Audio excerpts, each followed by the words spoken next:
On July 21st, 2023, I finally accepted my first job offer as a remote associate UX UI designer. This has been a journey that was a year and 10 months in the making. I know it's not one of those how I landed a job in UX in 3 months or how I landed a job in UX UI design in 3 weeks. And realistically, it's not going to be that way for all of us. Some of our journeys are going to take time, and this is what that video is about. I'm a student who came from a boot camp, a student who's in his 30s. So, that just goes to show it's never too late to make a career change, but it's not going to be easy. I'll tell you that right now. I know some designers and various companies have a sour taste or an indifference or potentially bad look on students who come from a boot camp because boot camps churn so many students out. And now there's like a ratio of, a ton of boot camp graduates versus jobs that exist that aren't entry or associate level. And a lot of these boot camp grads, unless they get, very lucky or have the right connections, don't necessarily have the invested skills post boot camp to really go out there and land a job and at least display some competency as far as being someone who's capable of stepping into that design position and flourishing from there. At least that's the consensus I've come up with between the data I've seen, many of the videos I've watched, a multitude of posts from people of all walks in the design realm on LinkedIn. I don't think I would change going through a boot camp because I made a lot of wonderful connections. My professor and teacher assistants were all amazing. A lot of them gave me the tools to be successful and to be where I am today, even if it did take quite a long time. My program for my boot camp was 6 months. It started in March of 2021 and it ended September of 2021. And because of COVID, it changed how the boot camp functioned. The entire thing was online. So a lot of your design principles and research methodologies that you would do in person, we had to find tools to substitute online so we could still make those connections and still have our research posted somewhere. So we used things like Miro and Whimsical, Flowmap, Figma, Adobe XD. I'd say a lot of our work was done in those programs, but it still allowed for collaboration. My boot camp was full time. We spent probably around 10 hours through the week, split between 3 days. It was Tuesday night, Thursday night, and Saturday morning for class. And we probably spent another 10 hours outside of class between collaborating with our groups if it was a group design project, working through our projects, really perfecting our projects and adding it into this sort of massive like PDF portfolio, if you will, that was just, a conglomeration of all of our work by the time we finished the boot camp. Now I went the route post boot camp of building a portfolio and evolving, iterating on that portfolio numerous times. I mean, when you're on the job hunt for a year and 10 months, it really gives you time to learn what a decent portfolio looks like, and more so making at least one case study that makes sense. But beyond that, once my boot camp was over, I was trying to develop a plan. Like, how could I land a job in this field as soon as possible? I would say maybe a month to 3 months from stepping out of my boot camp, there was probably like 22 of us that graduated, and maybe like 5 or 6 of them landed jobs pretty fast. And if you're a boot camp student, I would say realistically, It's probably going to be the number of people that are going to graduate and then land a job sometime shortly after the boot camp. I was talking to these people because I was like, what are they doing? What is their approach to landing a job so fast after graduating? I believe two of them already had some design experience, so this boot camp was really to flush out the entire flow so they could step into new jobs, even more aware of how to function within their role as a team and going through the design principles based on what the job was asking for. Everyone else, it was either right place, right time, who they knew, or being very persistent in their job hunt. And initially, I was like, cool, well, if I want to land a job as soon as possible, I just need to get a ton of applications out there. So initially, I was doing like 10 applications a week, and I was tracking them in Excel or Google Sheets. Same difference. But I was tracking them there, and I was tracking if they were remote, if they were hybrid, if they were on site, if it was in a different state. But after that 3 months, it was either just rejection emails. Sometimes I was getting rejection emails the same day that I applied.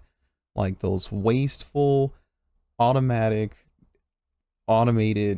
hey, your skill set looks great, but we're going to go with a different candidate at this time. And after doing that for 3 months, I'm like, this is not the approach I want to go through. I started scouring LinkedIn. I started scouring YouTube, finding posts of what people realistically would do to land a job in this field. And, you get onto YouTube and you type in UX design and you see all these grand, day in the life of a UX designer, how I landed a job in 3 weeks or 3 months, give or take. So I started sifting through these videos because I was like, at least there's got to be some merit to what these people are doing if they didn't just land their job by luck. And some people were doing the hard approach, applying, like mass applying to jobs and hoping to land a couple of interviews, which turned into, even less hiring manager interviews and making it through the process and potentially landing 1 or 2 job offers. But I didn't want to do that approach. And I had came across someone who said, hey, in the job hunt, just do informational interviews. Reach out to these companies, whether you apply first or not, and just let them know, hey, I saw X job, what had X position posted, and I just wanted to pick your brain to see what your manager or what the company is looking for in order to put someone into this role. So I would say that was pretty useful, and I took it as I'm not going to get a job out of this, but I am going to take away some information from it so I can use it and apply it in my future hunts. And those informational interviews were very useful to a degree. I had some people who would get stuck more so on the aesthetic of the portfolio versus giving me tangible feedback that I could use to apply to my case studies so I knew the story made sense. So if I handed this case study to someone, even if they had never used said product based on said case study, they would understand the entire flow, what the problem was, the research behind it, what problem we were solving, why I made X decisions in the user flow, and how we got to, your mid to high fidelity prototypes or wireframes. So you have to take that part with a grain of salt.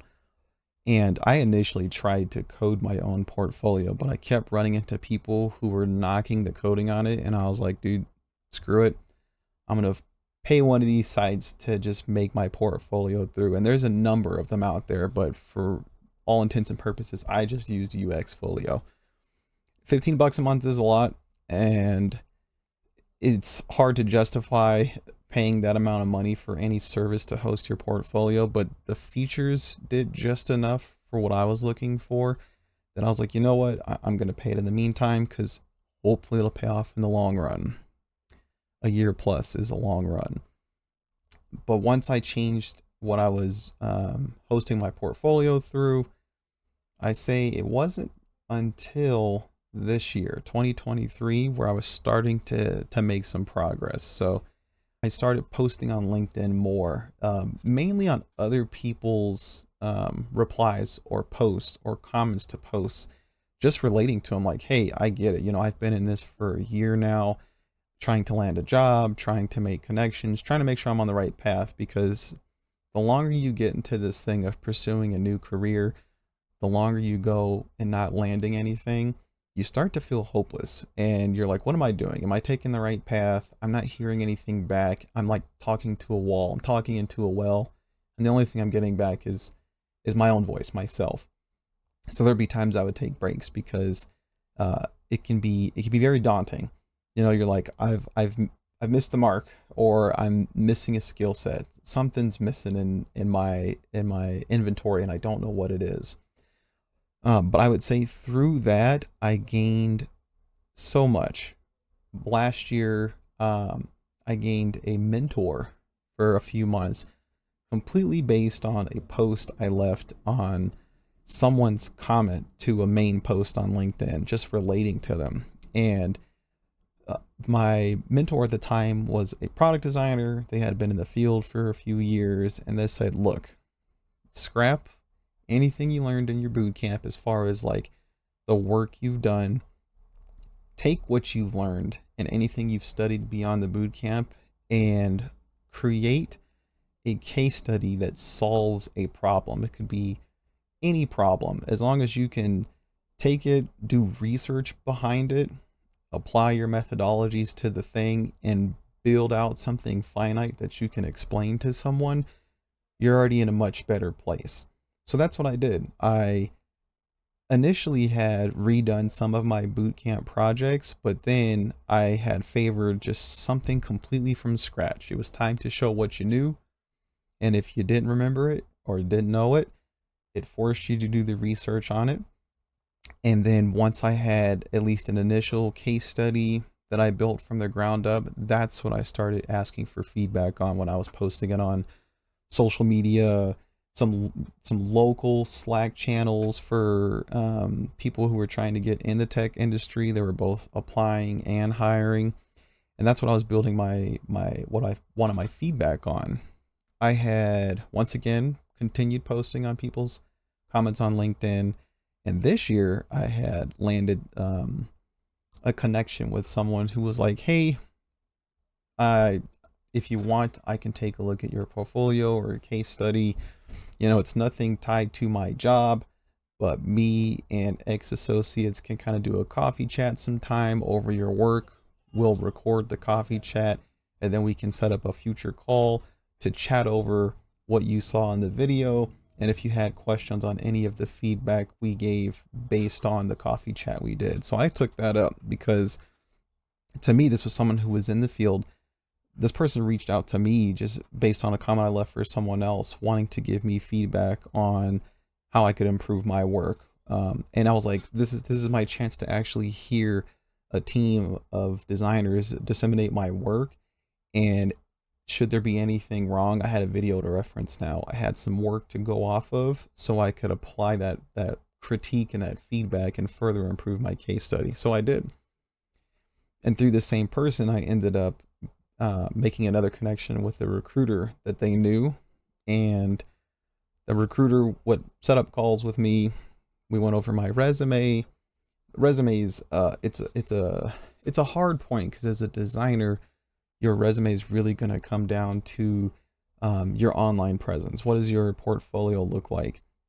What do your case studies look like? Or there are a number of people I've known and a number of people I've seen on YouTube who did their case studies all through the PowerPoint, through a PDF, which is completely viable because your work is still posted somewhere. And with those PDF case studies, you can get even to greater detail with the work that you decide to post in them.